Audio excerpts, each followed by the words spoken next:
قل إني لا أملك لكم ضرا ولا رشدا قل إني لن يجيرني من الله أحد ولن أجد من دونه ملتحدا إلا بلاغا من الله ورسالاته ومن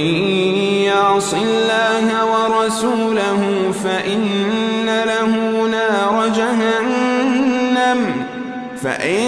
له نار جهنم خالدين فيها أبدا حتى إذا رأوا ما يوعدون فسيعلمون من أضعف ناصرا وأقل عددا قل إن أدري أقريب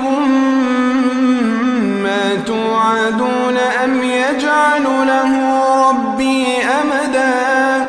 عالم الغيب فلا يظهر على غيبه أحدا